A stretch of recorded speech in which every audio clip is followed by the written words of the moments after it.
I'm here to get you started. By the round table. By the round table. Yeah, Okay. it'll be All right. So I added the tail onto this one. This one, I think I didn't allow enough space for the head, so it left a point in there, and I was like, you know, how do I cover the point up? So I did a feather, and nobody else did feathers, so that's good. But those are my two from last month's demonstrations. This was made from hard maple. This was made from a hackberry. What kind of chuck did you? I don't know what it's That allowed you to offset it? yeah. Okay. Well, no, I actually between centers. This one I did between, well, both of them, because I tried using a chuck and it kept coming off. So I was like, okay, I know how to do it between centers, and it held. The wood is thick enough there, so it held pretty good. So you just put a dot in the center, and then you go 3/8. yeah, like this one I went, like you can see down here, it's like a quarter of an inch and a quarter of an inch. And, it turned out fine. This one, I turned this away because I learned the second time, it's like, but I created the dot down here so that the head leans forward a little bit. Okay. But the feet are straight, but you don't really notice that as much as you do notice the head is way over there. So, these were turned between centers. Okay. And I thought, making the jig that he had was probably not worth the time, because I won't do a lot of these. Now, if I did, 20 or 30 of them, it'd be worth it. Okay. You get to Yep.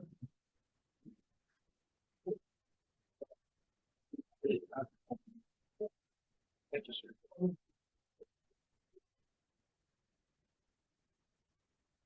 Okay. That is my crane. It's I don't know if trains have bills or beaks, but it's bill or beak fell off when I was walking in, and it kind of looks more like a turkey than a crane to me.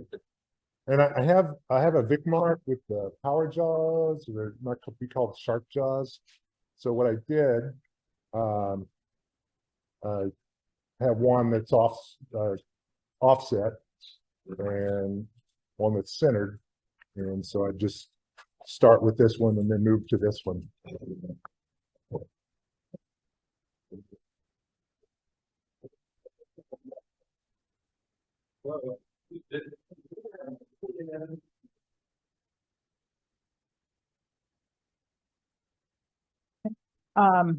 I had started out, I was following Chris's instructions for the stacked tenons, the larger one being the straight and the smaller one on top being the offset. And I was starting out with one of the baseball bat blank cutoffs, but I didn't get the two points for turning the offset blank quite right, and that got into all kinds of twisty stuff. So I looked on the wood rack to see if there was anything square, and I found a soft piece of scrap wood, and that worked fine. Starting from the square, you can get make sure that your points are opposite each other, and had a lot of trouble with tear out because I'm not used to working on soft wood, but we got through looking at getting him to look like a crane.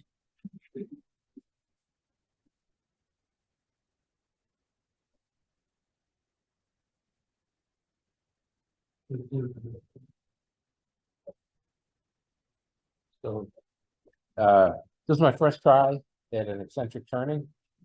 I looked up some videos on YouTube for how to do it, and surprisingly, they work. I had drilled 2 holes in the center. They were offset by about 3/4 of an inch, and used a screw chuck. And then with each of the holes, I drilled a tenon on the back. And then I was able to, I used the big one first to make the outside round, and then the second one to cut out the hole there. And the whole time it was wobbling so offset, I was kind of like trying to turn from the side. I didn't want it to come off and hit me.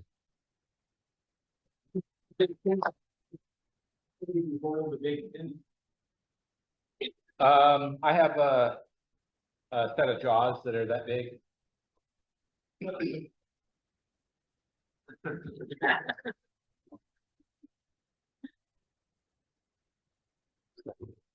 I decided to make a little family of cranes. And I did make the cam chuck that Rick showed last time, and it's actually surprisingly not that difficult to make. I had a scrap piece of bird plywood sitting in my shop.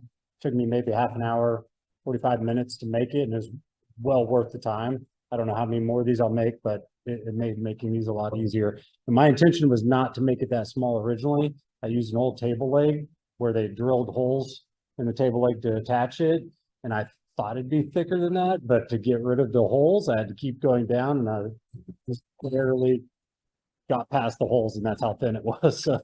So I decided to make a little baby, but then it turned out good.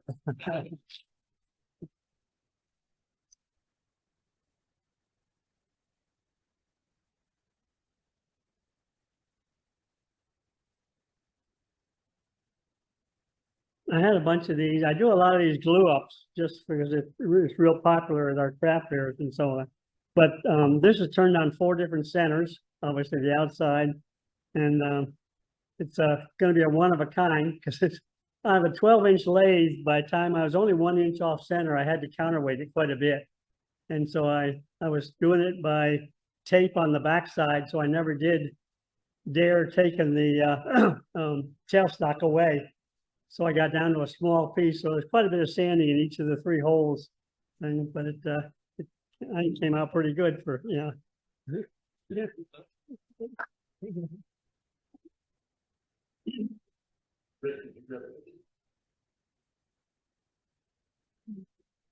Start with this one here. This is my first attempt. I was going to try to make a spiral, but it was explained to us. Thank you very much. And I was getting very frustrated because I was doing it between centers and it kept falling off. I had to keep finding them. And one time I didn't notice it. So the top is much different than the bottom, but I like the shape and it polished up well, so I'm going to keep it. This was my second attempt. I thought, okay, I'm not going to, let's see that. I'm not going to try to do a spiral anymore. That was a little, maybe frustrating, I guess. It could be above my pay grade, I don't know. But for this one, I used a screw chuck, and I did the center and then 3 sides, and I made the tenon first, and then I put it in another hole, and I did lots of air, and then I did another hole, I did the next air and another hole, and it turned out okay. But then I looked at it and I thought my screw chuck was off. So if you look at it really close, you'll see those errors, but don't you dare, you're going to have to make your own. So I made it top. So now see, it looks very symmetrical. So it is perfect now. And there was a lot of tear out on these. Maybe I didn't have sharp enough tool, whatever, but I learned a great deal. So Speed might help too. It's scary that it's off. It's not back.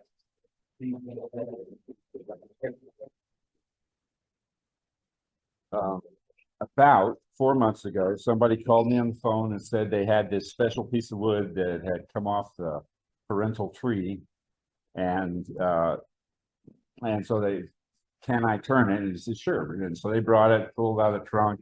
I looked at it for a while and decided I could cut some pieces off, maybe use them for something else, and then still end up with a good bowl. And so this is a piece I cut off, and what it was I've never, well, I've seen it before, but it's essentially just a branch, a growth, and it was a part of the burl.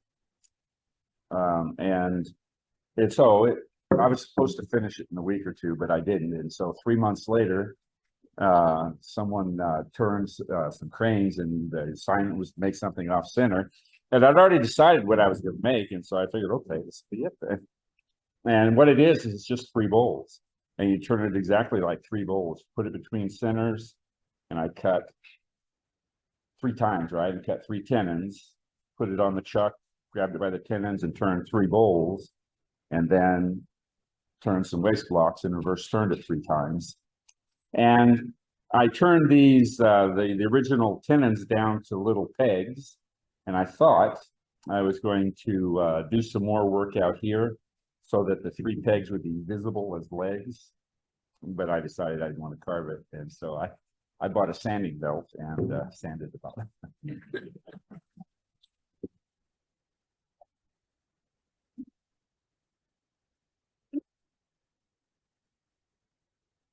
So this is my multi-turning. It used to be a spiral, but when I dug all this stuff inside of it, it was hard to see, but it's flat there and then it's flat over here, all 3 sides. So you see it's still round on some edges and then it's flattened right there. And then I put it back on centers, and then I turned it down and then made the captured ring in there. So I just make a lot of plant stands for my wife, so it's just a plant stand for her, but I make a whole bunch of different kinds, so that's just one of them I came up with. Oh, I didn't know I was on.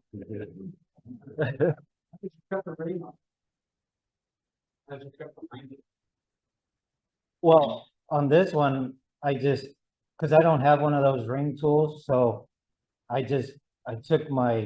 brought it down to the size and brought it straight down, and then I used the spindle gouge and just kind of cut back around the back of it. And I made sure that the front was rounded, and then I just started trying to make it round until it finally broke loose. The ones that I've made before, I just took a screwdriver and filed off the edge until it was real sharp, and then I just bent the screwdriver, and then I would just take that and dig in behind of it, because I didn't even know that they made something to make it. They don't make it. Yeah. Oh. Yeah, I just found that out today, that they don't make them this big, because I didn't know that. So, but yeah, I usually just take screwdrivers or something and turn them into some kind of gouge and then turn them. Yeah. I don't think I have any Allen. Yeah.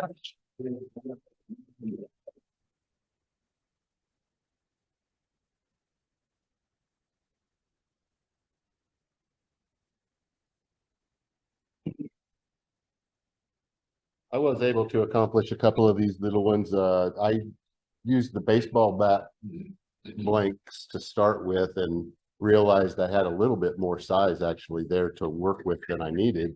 But as Sue was saying, what I did was did one large tenon and then a smaller tenon that was offset.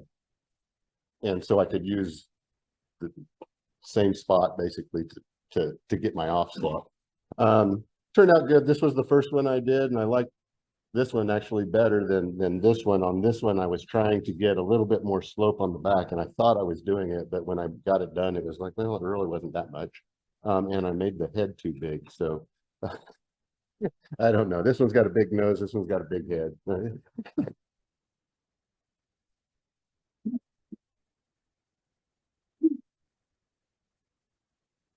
It through that, and I'm not positive that some of these are from last week's drawing, some of these there. So we're just gonna keep drawing until somebody has the right ticket, but if you've got your tickets out here, Dan, will you draw a ticket for me? The number is 674. I think it should be mine. I'm gonna draw it. Let me take it. All right, this number is, does anybody have 668? All right, then you get your, that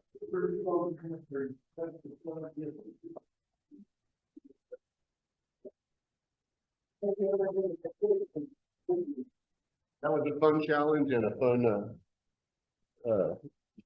challenge to attempt, so it was a good demo. Now we're gonna get off into our show and tell table. So if you've got a show and tell item, it doesn't look like there's a whole lot up there, but bring them up here and tell us all about it.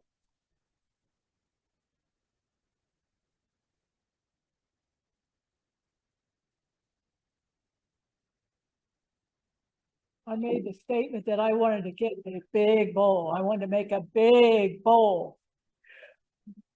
And Don brought me in a blank.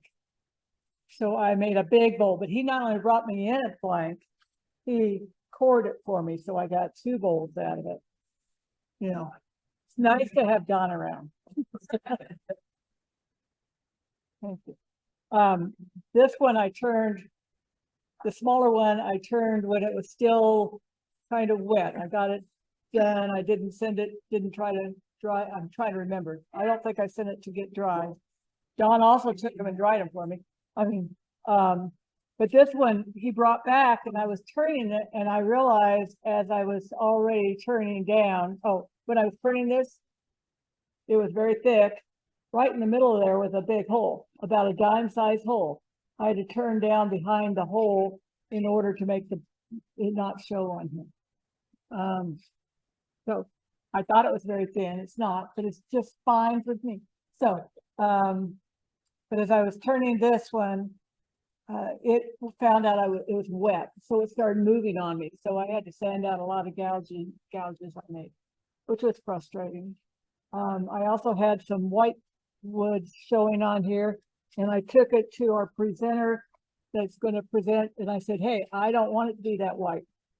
What do I do to the finish? So he got out his magic coloring things and Odie's oil. And we colored some Odie's oil and put it on here. And it doesn't show up white now. You might. I was going to give this away at Christmas time. It may not get anywhere. Well,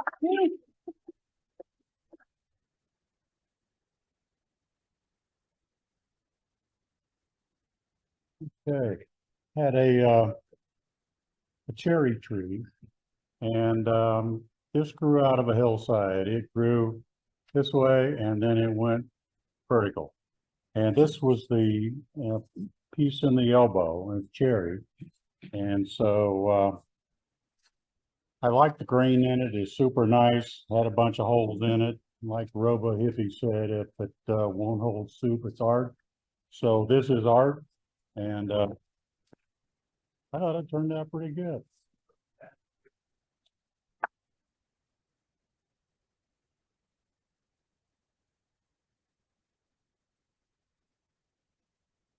So been busy over the last week or so here.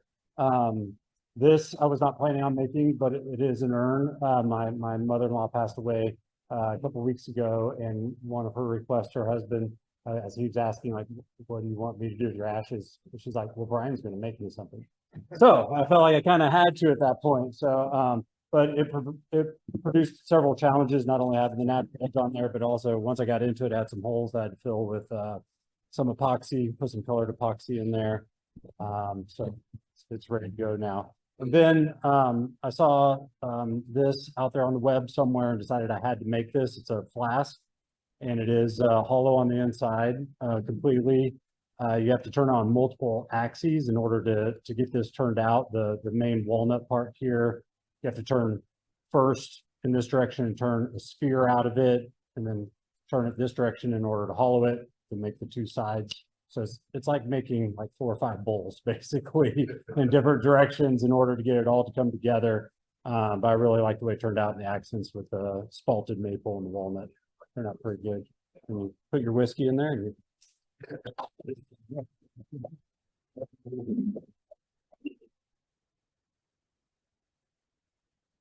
So we have been busy, as a club producing, bowls for the sale that Dawn has provided the blanks for, and the sales will go towards the club, but I was just pretty impressed with this bowl and the way it turned out. And I too had 2 holes. It wouldn't hold soup, but I decided I wanted it to hold soup, and when I filled them, now they look like eyeballs to me. It looks like I was looking at you. So I just wanted to show you that. I finished that with the Odie's oil, a couple of iterations of Odie's oil and sanding, and then Odie's oil again. Doesn't change the color too much. It goes a little darker, but not too much. And then I did a variation on the top roulette game and came up with the idea of fruit tops that were real easy to produce, using Sharpies and some acrylic, or not acrylic markers, but the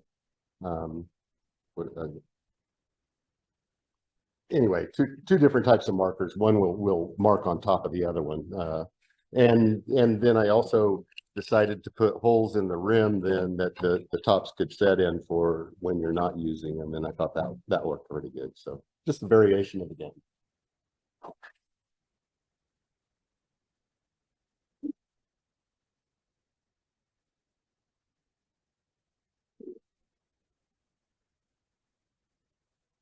As you can see, this is walnut, and just for your information, there's a guy, I have his name and number and all that if you're interested, but we now have essentially a batch kiln drying with dry kilns coming into life down 340 Metcalf, well, not Metcalf, Plum in South Johnson County, and he's got set up, and his charge is around $2 a foot to dry.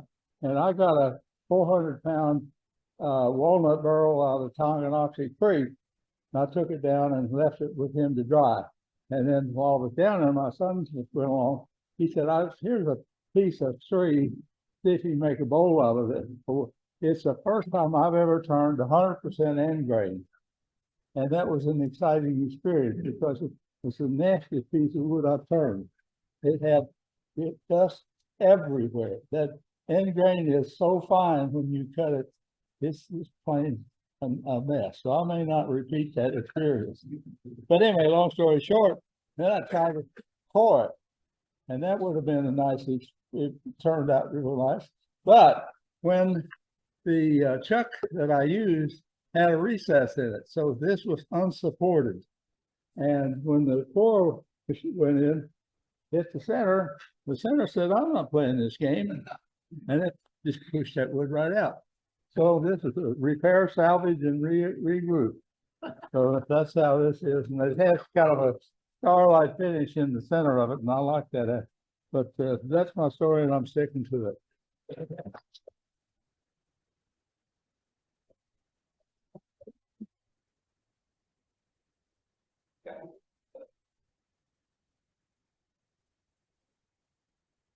So I've been busy making big stuff, and it's all drying. So finally I got tired of lugging stuff and throwing it on the lathe. So I had this piece of fall off from a piece of the sweet gum that I was cutting. And so I put it on there and I moved it around a little bit. And it was kind of nice to turn something small for a change. Because right now I'm working on stuff that's 12, 14, 16 inches in diameter and weighs a ton getting it up there. But anyway, I digress. It was still somewhat green. It's still green now. I sealed it with some lacquer sanding sealer, and it's cracking a little bit. So I'm just going to let it do what it wants to do, and I'll decide if I'm going to live with it cracked or if I want to come in and mix some epoxy and add some color to it and then rework it a little bit. But it's a work in progress, but it was something besides something big and stupid.